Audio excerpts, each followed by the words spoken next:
नमस्कार सर, मेरा नाम राजू है। जो लोग रिटायरमेंट लिए हैं एयरफोर्स आर्मी नेवी से, उनके पास कुछ लमसम पैसा मिलता है।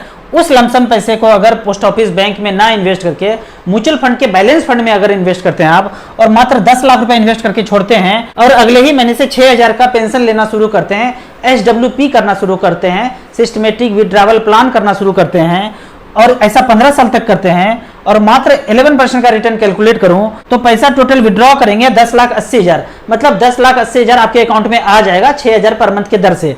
लेकिन बाद में बैलेंस वर्थ भी बचेगा, 10 लाख ये बढ़ के हो जाएगा 24 लाख रुपया। आप कहेंगे ये कैसे हो गया? तो मात्र आप 6,000 रुपये पर मंथ ले रहे हैं तो 12 महीने में कितना हुआ? 72,000 रुपया। 10 लाख का 72,000 कितना हुआ? 7.2%। मतलब अगर 7.2% अगर आपको रिटर्न मिलता रहे तो आपका 10 लाख का 10 लाख सुरक्षित है। लेकिन यदि उससे ऊपर मिल रहा है, आप 11% कैलकुलेट कर रहे हैं, अगर 7.3 अगर कैलकुलेट करते हैं कि 7.3 ही देता तो पैसा 10,80,000 खा गए, बाद में बैलेंस वर्थ भी 10 लाख बच गया। पर अगर 8% का रिटर्न हो तो 7.2 तो खा गए, बरछक 72 7.2 खा गए, तो बचा कितना? 7.2 माइनस कर देंगे तो 0.8 यहाँ पे बच गया। 0.8 जो पैसा बढ़ रहा है, 10 लाख का जो 0.8 8,000 रुपया सालाना बढ़ रहा है, वो इन्वेस्ट होते होते होते 15 साल में ये पैसा 10 का 12 बना रहा है।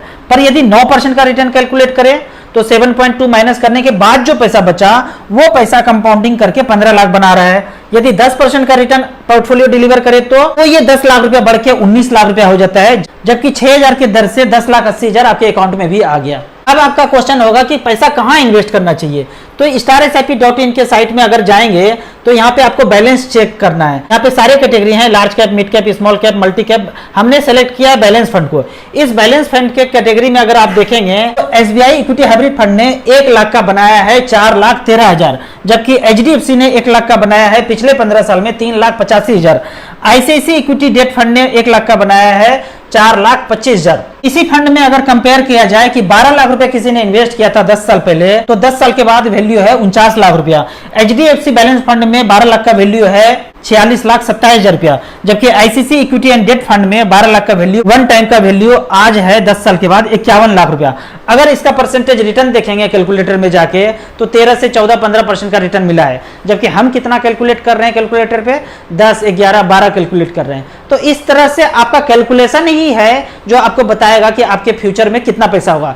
मेरे जिंदगी का बात करूं तो मैंने जितना कैलकुलेट किया था मेरे जिंदगी में उतना ही पैसा हुआ था। यदि आप 15 साल पहले ये कैलकुलेट करके बैठे होते कि 15,000 पर मंथ SIP करूंगा, 15 साल के लिए करूंगा और मात्र 15% का रिटर्न इक्विटी म्यूचुअल फंड से मिले, तो आपके पास 1 करोड़ रुपया बनता है। ये 1 करोड़ रुपया उन्हीं के पास है जिन्होंने ये 15 साल पहले कैलकुलेशन किया था। मेरे जिंदगी में लगभग 2 करोड़ रुपया है। वो इसलिए है क्योंकि मैंने लगभग 30,000 का SIP किया है। आपको म्यूचुअल फंड के बारे में और कुछ जानना है? मेरे नंबर 9929641265 पे मुझे व्हाट्सएप कर सकते हैं। मैं एक फाइनेंशियल एडवाइजर हूं। लिंक में जाके जब आपका म्यूचुअल फंड का अकाउंट ओपन हो जाए तो मुझसे व्हाट्सएप करके पूछ सकते हैं कि आपको किस किस फंड में पैसा इन्वेस्ट करना चाहिए। जब आपका नॉलेज और कॉन्फिडेंस बढ़ जाए तो आप ज्यादा पैसा म्यूचुअल फंड में इन्वेस्ट करने का सोच सकते हैं। वीडियो अच्छा लगे तो आप अपने व्हाट्सएप ग्रुप में जरूर शेयर करें, लाइक एंड सब्सक्राइब भी जरूर करें।